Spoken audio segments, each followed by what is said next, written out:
Hello everyone, welcome back to Gen Z blog channel. তো সবাইকে জানাই হর হর মহাদেব, বোল বম।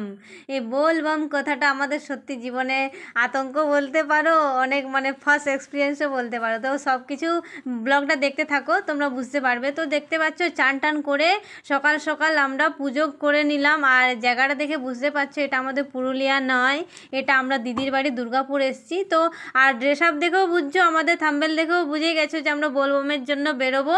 অনেকটা ডিস্টেন্সে ফার্স্ট টাইম যাব, অনেক দিনের ইচ্ছেও আমাদের আজ পূর্ণ হবে। তো যাই হোক, মন্দিরে পূজা করলাম। আর ভোর ভোর টাইম ছিল না, ওই জন্য অন্ধকারে তোমাদের যতটুকু পেরেছি দেখিয়েছি। তারপর বাড়িতে পুজো করে দিদি চা দিল, খেয়ে নিলাম। আর এই যে বাবুকেও সকাল সকাল উঠিয়ে দিয়েছি, ওরও ড্রেস ছিল তো আমাদের সাথে কোম্পানি দেওয়ার জন্য, ফটো তোলার জন্য ও রেডি হয়ে গেল। বাচ্চাদের একটা শখ আর কি। সকাল সুকা হাড্ডি, গুড মর্নিং। তোমার বডিটা দেখলে মনে হবে বেচারা, কিন্তু মুখটা দেখলে মনে হবে না হ্যান্ডসাম আছে বইটা। নাম করলে মানুষ একদম পুলকিত হয়ে যায়। তো চলো গাইস, গুড মর্নিং। আর সবাইকে ভিডিওর প্রথমে জানি হর হর মহাদেব, হর হর মহাদেব। বলে দাও, বলো গুড মর্নিং। Good morning. বলো হর হর মহাদেব। হর হর মহাদেব। হরর না রে, হর হর। হর হর।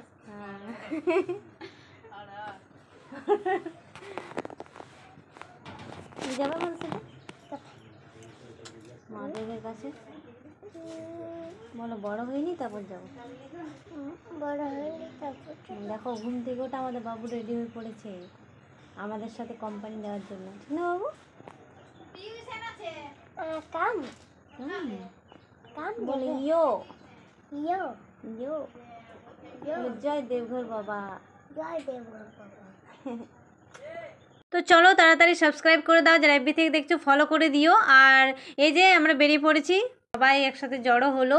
আর আমরা টোটো করে ফার্স্টে ওয়ারিয়া স্টেশন এলাম। এখান থেকে ট্রেনে করে ফার্স্টে যাব আমরা জাসিডি স্টেশন।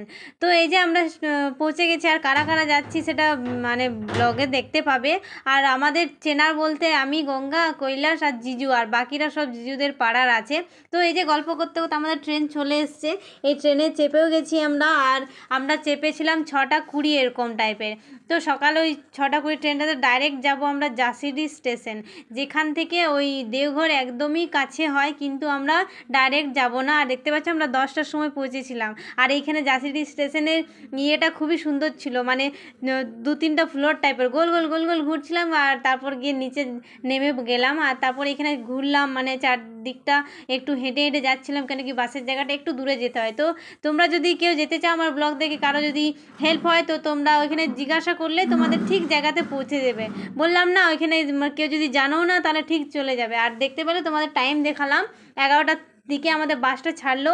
আর মাঝে আমরা খেয়ে নিয়েছিলাম, কেন কি ঘর থেকে খাবার দিয়ে পাঠিয়েছিল দিদি। আর এখানে একটা হোটেলে নামিয়ে দেয় বাসের, জানো বাসদের কন্ট্যাক্ট করা থাকে কোন হোটেলে কোথায় নামতে হবে। তো সবাই খাওয়া দাওয়া করলো, বাথরুমের ব্যবস্থা ছিল করে নিল। আর এই দেখতে পাচ্ছি এখানে রাস্তাগুলো এত সুন্দর না, পাহাড়গুলো একদম কাছের, পাহাড়ের উপর কেটে কেটে মন্দির বানানো ছিল। তো আমরা তোমাদের একটু দেখানোর চেষ্টা করেছিলাম। তারপরে যে যেতে যেতে যেতে যেতে কাছাকাছি পৌঁছে গেছিলাম আমাদের সুলতানগঞ্জের কাছে। আর এইখানের এরিয়াগুলো তোমাদের কেন দেখাচ্ছিলাম জানো, একদম জলের কাছে কাছে ঘরগুলো ছিল, মনে হচ্ছিলো যে ডুবে গেছে ঘরগুলো, কিন্তু অ্যাকচুয়ালি ওইভাবেই ঘরগুলো বানানো থাকে, যেরকম যে জায়গার এরিয়া আর কি। আর বৃষ্টিও প্রচুর পড়ছিল না, সেই জন্য একটু জলের পরিমাণটা বেশি ছিল। আর এটা হচ্ছে গঙ্গা নদী এই স্টার্ট হচ্ছে। তো দেখতে এত সুন্দর লাগছিল। আর এখানে আশেপাশের মন্দিরগুলো শুধু দেওঘরের মতো ডিজাইনে বানানো। তারপরে এই যে আমরা এরপর সুলতানগঞ্জ জায়গা ঢুকে গেলাম। এখানে আমরা নামবো। আর আমাদের পৌঁছাতে পৌঁছাতে 5:10 বেজে গেছিলো বিকেলবেলা। পুরো দিনটা আজ আমাদের ট্রেন বাস করে পুরো দিনটা কেটে গেল। আর চারদিকে শুধু বোলবমের লোকজন, শুধু বোলবমের লোকজন। তো ফার্স্ট তো আমাদের খুবই ভালো লাগছিল। ফার্স্ট কেন, পুরো জার্নিটাই ভালো লেগেছে। তার মধ্যেও একটু একটু কষ্ট তো ছিলই। তো সেটা দেখতে হলে আমাদের ব্লগে চোখ রাখো, সবই তোমাদের কাছে শেয়ার করেছি। আর কারা কারা এখানে এসছো কমেন্টে জানিও কিন্তু। আর অনেক দিনের ইচ্ছে ছিল মন্দিরটা আসার। তো যাই হোক, ফাইনালি পূর্ণ হতে চলেছে। তো এই যে এখানে এই মার্কেটটা দেখালাম তোমাদের, প্রচুর ভিড় ছিল। আর এখানে এই যে ঘরগুলো দেখতে পাচ্ছ না, সব দোকান হচ্ছে বোলবমে যত যে ইয়েগুলোতে জল নেওয়া হয়। তারপর অনেকে ড্রেস তো সবাই ড্রেস করেই আসে। তো তো দোকানগুলোতে শুধু পুজোর জিনিস আর চারপাশের লোকের ভিড় দেখো, সবাই চান করে বেরোচ্ছে, কেউ চান করতে যাচ্ছে। আর ওই যে ওইটা হচ্ছে ঘাটে একটা ব্রিজ ছিল, মাঝে মাঝে ব্রিজটা মানে রিপেয়ারিং হচ্ছিলো, মাঝে ভেঙে গেছিলো, তো তোমাদেরও দেখিয়েছি ভিডিওতে। আর আমরা এইখানে রেস্ট রুমে ছাদে ঘুরছিলাম একটু, কেন কি পুজোর কিছু কিছু জিনিস বাকি ছিল, ওই যেগুলোতে জল নিয়ে যায়, সেই ঘটি, তারপর ডিব্বা টাইপের, ওগুলো কেনার। আর এখানে রেস্টরুমগুলো দেখতে পাচ্ছ, আর বাথরুম ব্যবস্থা খুবই ভালো ছিল।